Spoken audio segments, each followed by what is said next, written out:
Biasanya gitu, cekokan akhir itu justru diputuskan saat-saat mendekati putusan. Saat-saat mendekati vonis, bisa beberapa jam sebelumnya. Karena untuk menghindari bocor. Biasanya dalam kondisi seperti itu sidang berjalan datar saja. Datar saja itu. Ini nggak ada. Dia datar saja itu. Biasanya. Tapi kalau hakim ketika meneliti sebuah persoalan dan satu persatu dalil para pihak itu diteliti, ini ada sesuatu yang luar biasa.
Assalamualaikum warahmatullahi wabarakatuh.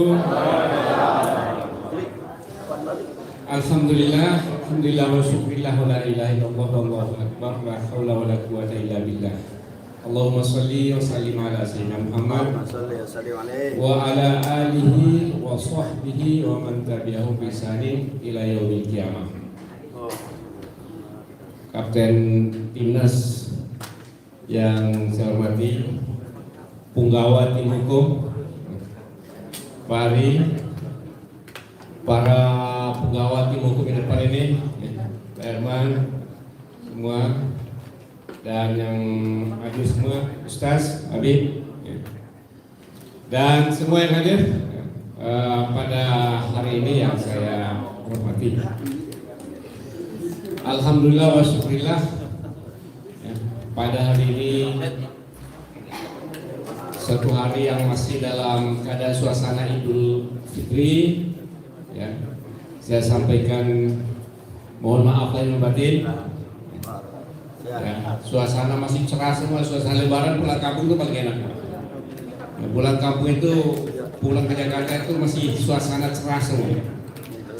Walaupun kampung tidak di luar Jakarta, tapi kita sudah terdidik. Pulang kampung di rumah pun di Jakarta masih seperti suasana pulang kampung.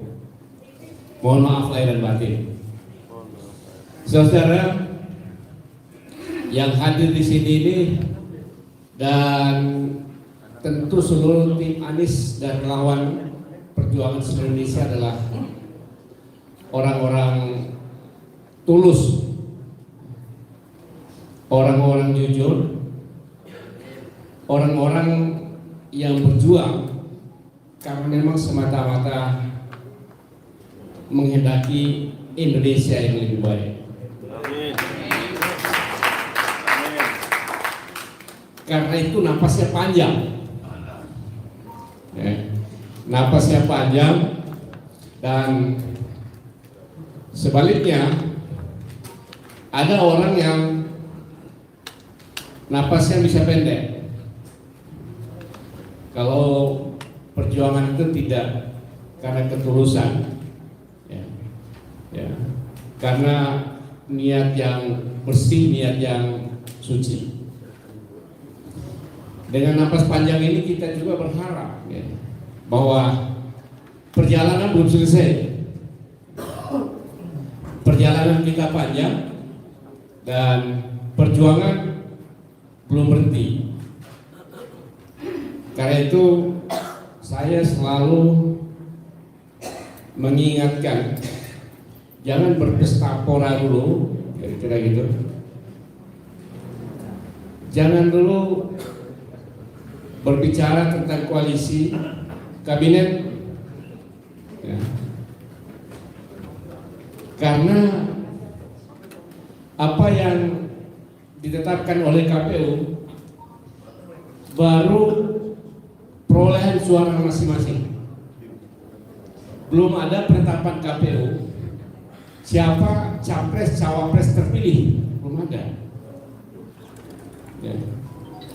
Kalau sudah capres cawapres terpilih, tidak usah lagi kita gugat, karena atribut capres cawapres selesai, ditambahkan terpilih.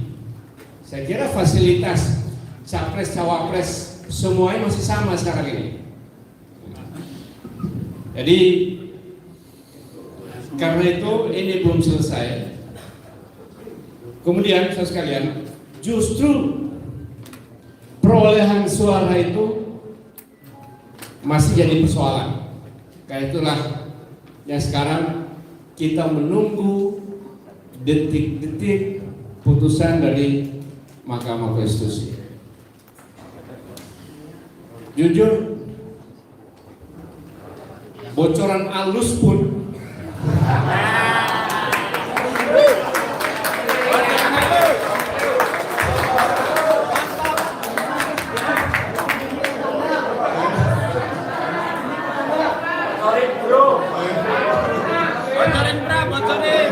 udah boleh direkam ya? Bocoran halus pun saya pun terima.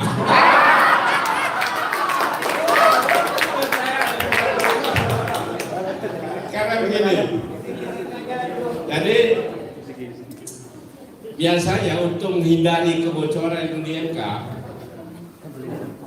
itu yang membuat draft putusan kan tidak mungkin dalam waktu pendek kan. Dalam putusan sudah ada, tinggal cekokan akhirnya aja biasanya gitu. Cekokan akhir itu justru diputuskan saat-saat mendekati putusan,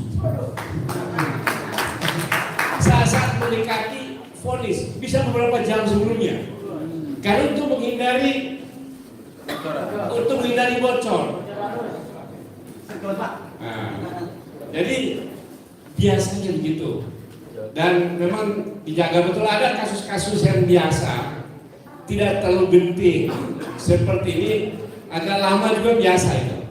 Tapi kasus-kasus seperti ini biasanya dijaga betul dan juga dicekokan akhirnya diputuskan biasanya beberapa jam. Jadi itu artinya. Terus sekalian, pengalaman saya di MK dan pengalaman saya itu di MK itu panjang sekali sejarahnya. Saya ketika perdebatan perubahan undang dasar, saya ikut merumuskan MK dalam undang dasar. Ikut merumuskan kewenangan MK itu apa. Dan studi banding lebih dari 30 negara. Dan apa ini MK?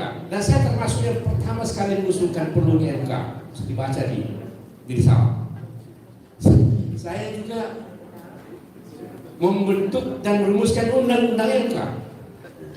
Ya, undang-undang termasuk hukum acaranya. Saya yang memilih hakim MK yang pertama yang dari DPR, 3 orang. Saya pun yang pertama menyusun konsep bagaimana DPR membuat keterangan di MK. Karena saya saat awalnya mewakili MK, yang mewakili DPR di MK. Keluar dari anggota DPR, menjadi pemohon pernah, menjadi termohon pernah, menjadi pihak terkait pernah, memberikan keterangan selaku pemerintah juga pernah, karena saya pernah di pemerintahan. Terakhir, saya menjadi hakim MK, menjadi wakil ketua MK, menjadi ketua MK, jadi lengkap sekali. Jadi pengalaman saya di MK bahwa hakim itu berbeda dalam memandang suatu perkara. kalau suatu perkara dia sungguh-sungguh memperhatikannya dengan detail, dia punya ketertarikan untuk benar-benar ini mengabulkan atau tidak mengabulkan. Biasanya awalnya hakim itu membaca sepintas perkara, perkara ini sih tidak ada apa-apa. Biasanya dalam kondisi seperti itu sidang berjalan datar saja itu. Ini nggak ada, dia datar saja itu biasanya. Tapi kalau hakim ketika meneliti sebuah persoalan dan satu persatu dalil para pihak itu diteliti, ini ada sesuatu yang luar biasa.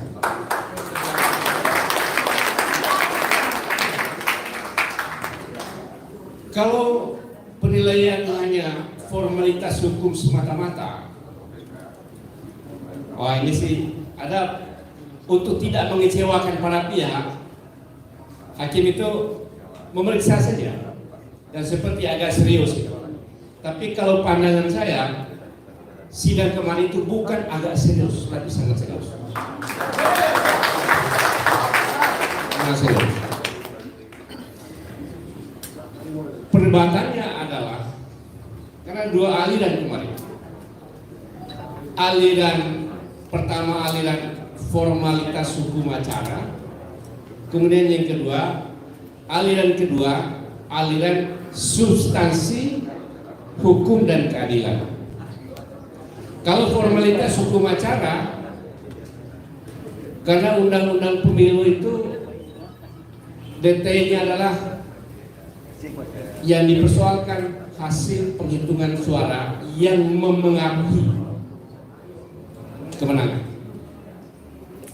Didetailkan dalam hukum acara Mahkamah Konstitusi mengenai hasil penghitungan suara. Kalau cara pandang hanya formalitas di situ, sudah selesai. Tidak ada perdebatan yang lebih dalam. Tapi hakim mendalami kepada hal-hal yang proses yang justru di luar masalah penghitungan suara. Dan itulah dalil kita dari awal, memang kita tidak persoalan penghitungan suara. Apakah boleh? Apakah bisa? Dari awal berdiri Mahkamah Konstitusi tidak pernah, ini pengalaman, tidak pernah hanya mengunci diri dalam memeriksa hasil pemilu dalam penghitungan suara. Biasanya dia memeriksa proses. Nah, ini terbukti ketika apa menjadi konsen hakim konstitusi dalam memanggil menteri-menteri. Itu menunjukkan hakim konstitusi sudah perhatikan masalah proses. Saudara, kalau dari gestur apa yang terjadi di Mahkamah Konstitusi yang kita pantau bersama, saya kok merasa optimis.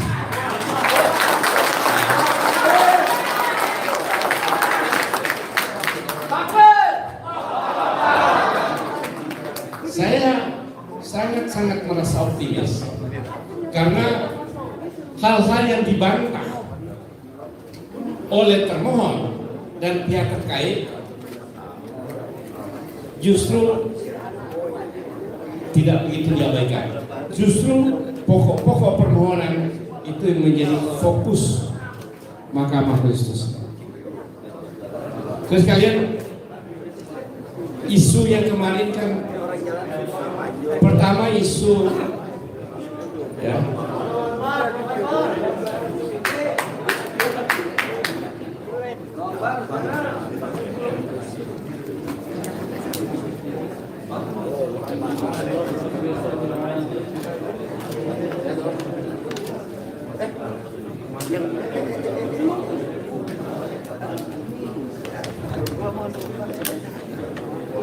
ini kalau kayaknya sejarah ini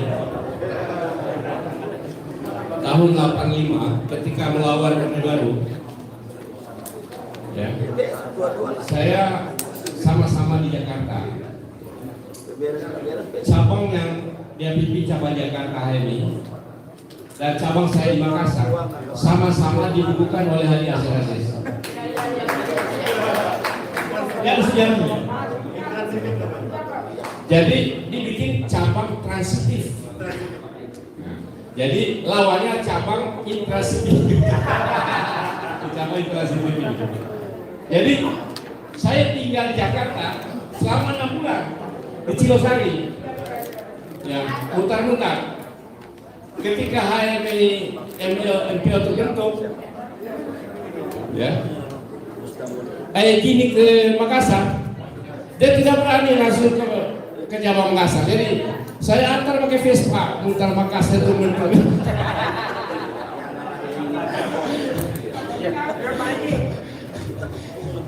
Jadi ini saya secara panjang sama Pak Egi Sujana. Dan di Jakarta bersama-sama ke kantor pengacara dari awal saya bilang sama Egi, apa saya bilang, jangan demo di jalan terus, kita bikin kantor, bikin kantor. Jadi sekalian, saya memiliki optimisme yang tinggi bahwa Hakim Mahkamah Konstitusi punya perhatian yang besar, dan dari sisi bukti-bukti dan dalil-dalil yang kita ajukan sepanjang kajian saya, dia punya dasar yang cukup untuk bisa digabungkan.